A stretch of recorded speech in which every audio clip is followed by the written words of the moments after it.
with exercise, part of the magic is that you now have activated, if you will, an insulin independent mechanism of controlling glucose.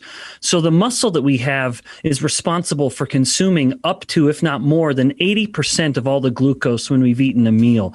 So if someone goes and eats a hamburger and fries, you would see that their glucose levels would climb.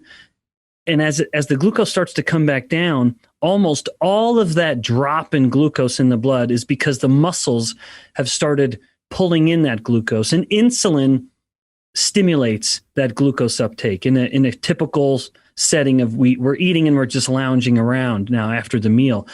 But in contrast, when you are physically active and you've engaged that contraction and relaxation of muscles, now the muscle fibers have an insulin-independent mechanism to pull in the glucose. Basically, those same doors that would have only been opening when insulin would come and knock on them, now open on their own because the muscle is basically demanding it. It's essentially telling the body, my need for energy right now is so great that I'm not going to wait for insulin to tell me to pull in that glucose. I'm just going to do it.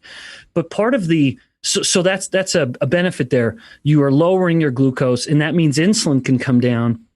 And keeping insulin low is the key to maintaining insulin sensitivity and reducing the risk of all the diseases that come with insulin resistance. It's also the key to being lean. And if I may be so bold, it's the key to longevity, but that's a bit of a tangent. But nevertheless, you exercise, you work the muscle.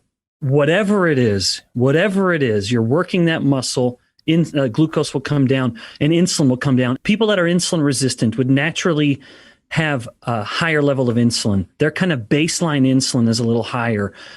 So they're sort of chronically, maybe even multiples higher, 2 or 3 or 4 times higher than the average insulin sensitive person.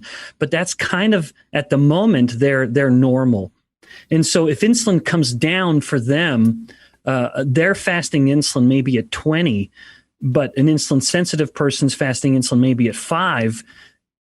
In that person who's insulin resistant, that 20 level is kind of normal at the moment. And because their muscles are insulin resistant, that 20 is going to be okay. They're not going to, force themselves into a hypoglycemic event when they exercise. So them having a chronically higher insulin, because they're insulin resistant, it'll still be higher during exercise, but also because of the insulin resistance, that will ensure they don't become hypoglycemic. However, over time, in the wake of that exercise session, they've become a little more insulin sensitive. They do it again, they become a little more insulin sensitive. And so slowly, actually not so slowly in some instances, it can be profoundly quick within just, weeks. In fact, their insulin will start to come down. Now, importantly, as we are kind of converging these topics with insulin sensitivity and exercise, a study in humans found that when you took insulin-resistant people and they exercised,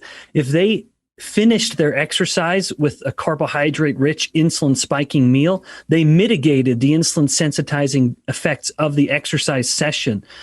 That is such a note of caution because as we see in gyms so often, you'll see some person who's likely insulin resistant on that elliptical machine and they're just working their guts out, but then they're sipping like a fruit smoothie or some other kind of nonsense. Don't finish your workout with carbs or feel like you need to even be eating the carbs during the workout.